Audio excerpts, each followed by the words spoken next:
Excursión Torrelaguna Patones. Primero vamos a visitar la villa de Torrelaguna y después vamos a ir al pueblo de Patones a realizar un recorrido geológico que va de Patones de abajo, Patones de arriba, Pontón de la Oliva, Cueva del Reguerillo, Meandro Abandonado y vamos a terminar en la presa de la Tazar. Torrelaguna. La población de Torrelaguna se mantuvo dependiente de la vecina Uceda desde la fundación de esta por los romanos hasta 1390. Entre estos dos momentos transcurre el dominio visigodo y el musulmán, hasta la reconquista definitiva de Toledo y las tierras circundantes en 1085. A la concesión del título de Villa Libre a Torrelaguna en 1390 se suma la de mercado libre de impuestos, que supuso el inicio de su prosperidad. El auge de la villa se produjo entre el siglo XV y el principios del siglo XVII. La importancia de Torrelaguna decrece en los años posteriores. La villa sufre un importante revés durante la Guerra de la Independencia en 1808, cuando las tropas francesas provocaron importantes destrucciones. A medida del siglo XIX, Torrelaguna comenzó a recuperar cierto dinamismo, cuando la construcción del canal de Isabel II atrajo mano de obra y personal técnico. Torrelaguna fue declarada Conjunto Histórico-Artístico en 1974.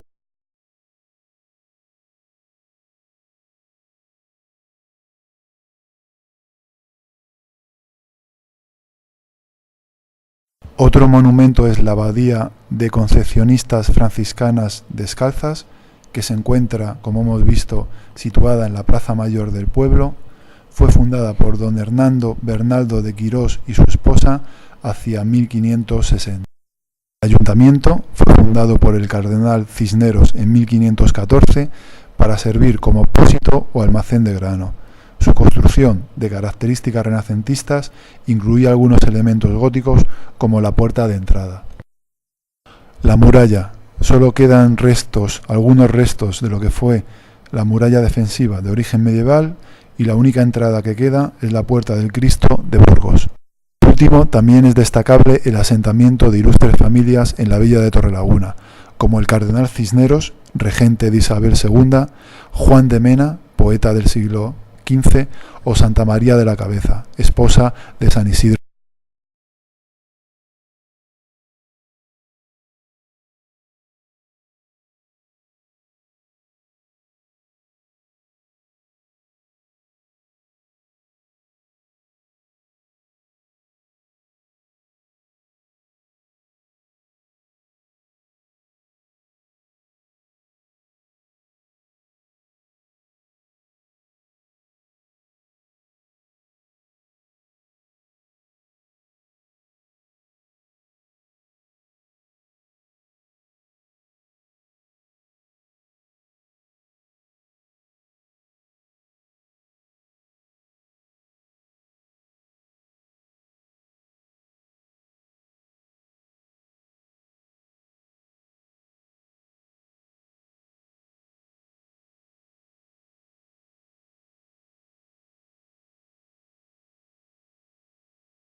Patones. Los objetivos que nos hemos planteado son los siguientes: reconocimiento de rocas, reconocimiento de las diferentes formas del modelado de relieve, utilización de instrumentos científicos así como de mapas geológicos. Los materiales que vamos a utilizar son los siguientes: cuadernos de campo, guión de la actividad, mapa geológico, brújula y clinómetro.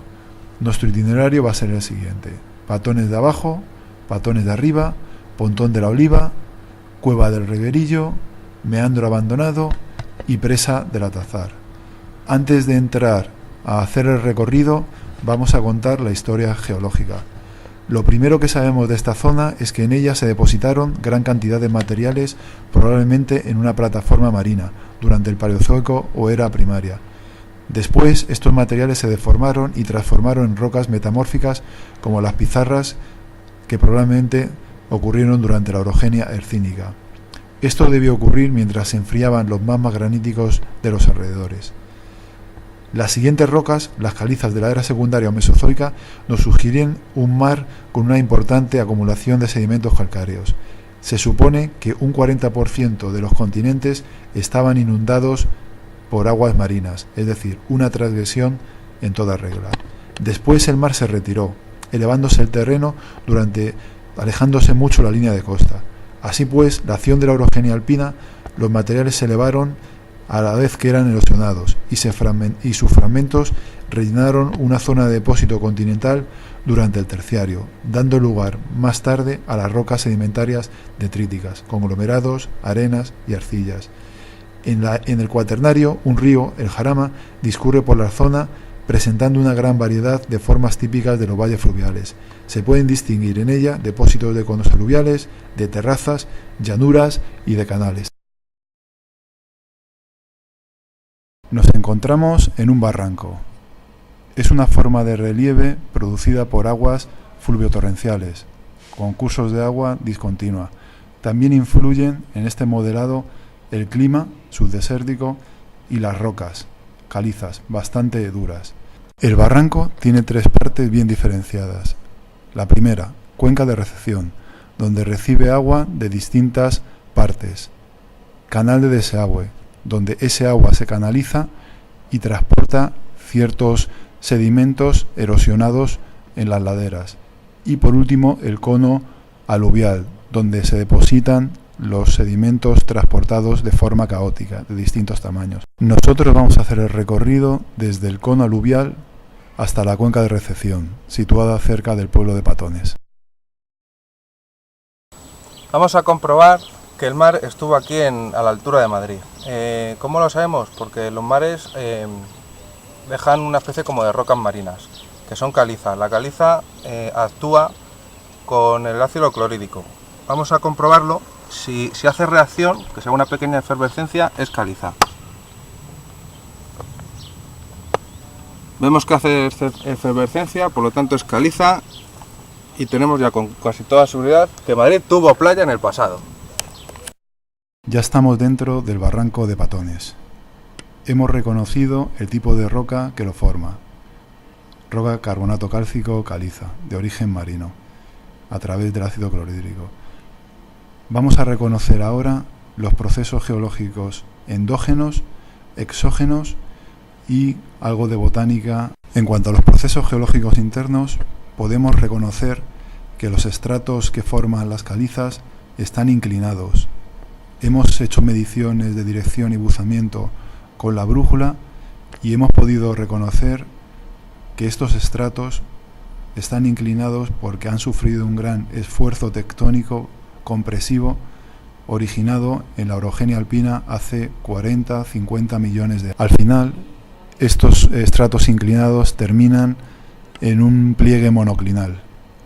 Además, hay otras estructuras internas, como son diaclasas y fracturas, que estamos observando a lo largo del camino. Cuando los procesos geológicos exógenos, podemos observar procesos de oxidación, sobre todo las manchas oscuras, grises oscuras, debidas al óxido de manganeso. También vemos procesos de carbonatación, que veremos más adelante en la karstificación. Y en relación a la botánica, hemos comprobado que existen grandes manchas de enebros, algunas cornicabras y encinas rastreras, todos debido a un clima extremo y de bajas condiciones. Por otra parte, estamos viendo una red de tuberías que transportan el agua a la capital de España. Estamos viendo las formas características de la karstificación. La karstificación es una forma de relieve que se da en rocas carbonáticas debidas a un proceso de meteorización química llamado carbonatación, en la cual se produce la disolución de las rocas calcáreas por la adición de un grupo carbonático a la molécula del mineral, previamente al contacto con el agua que lleva CO2 en disolución. Como consecuencia, se observan una serie de formas externas, como los lapiaces, que son una especie de surcos por los que discurre el agua, y otras formas de origen interno, como las galerías, tubos horizontales, las simas, conductos verticales, o las cuevas, que son grandes cavidades. A la vez que contemplamos estas bellas formas kársticas, en nuestro recorrido podemos divisar atalayas musulmanas que servían de torres de vigía en sus batallas con los cristianos, y esta red tan preciosa de canales de Isabel II.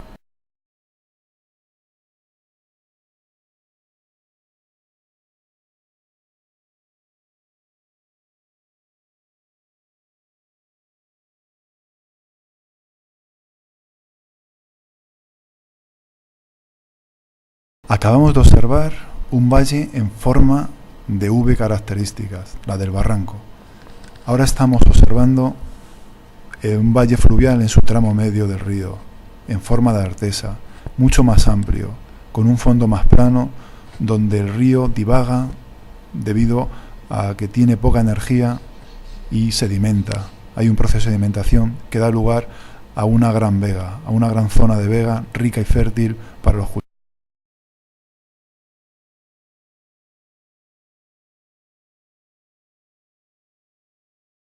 Nos encontramos en Patones de Arriba. Según la tradición, Patones tuvo su propio rey, una especie de alcalde o juez de paz de origen humilde hasta el siglo XVIII. Las leyendas aludirían a una monarquía milenaria, de origen visigodo, que pervivió a la ocupación musulmana.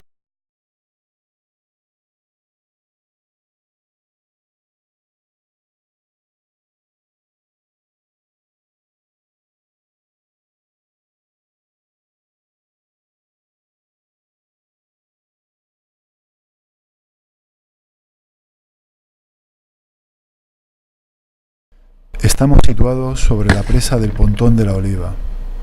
Fue mandada a construir por Bravo Murillo en 1848, durante el reinado de Isabel II. El objetivo era abastecer de agua a la capital, que por aquella época tenía más de 200.000 habitantes. Es decir, fue el primer sistema de canales de la Comunidad de Madrid.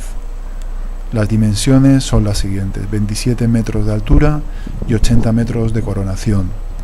Pero las infiltraciones en el fondo y en el valle arruinaron la capacidad de embalse del pantano. Actualmente sirve para aficionados a la escalada.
Chimeneas de hadas. Son torres que quedan aisladas por la erosión. El agente geológico externo que ha generado dicha forma son las aguas de arrollada y salvaje sobre un material blando alternando con otro material duro.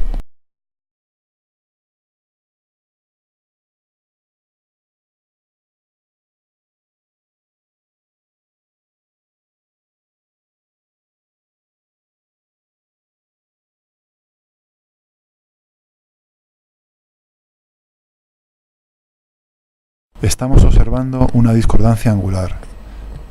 Es una relación entre materiales que se encuentran en distinta disposición geométrica. Abajo están las pizarras plegadas y sobre ellas están depositadas de forma inclinada las calizas y arenas mesozoicas. Asimismo, estamos observando la entrada de la cueva del Reguerillo. Es la cueva más famosa de la Comunidad de Madrid, una caverna de forma natural.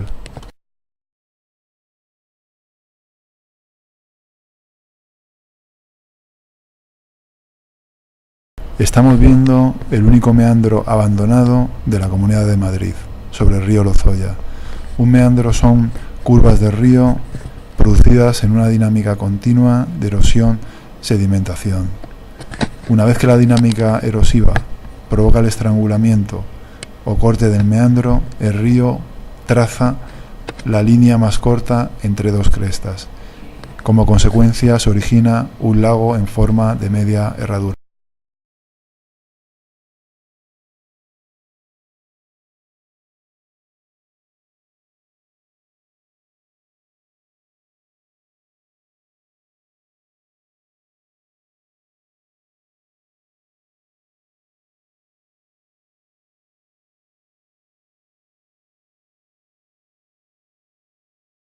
La presa de El Atazar es el mayor embalse de la Comunidad de Madrid. Fue construida en el año 1972. El diseño es de doble bóveda con una altura de 134 metros y una longitud de coronación de 484 metros.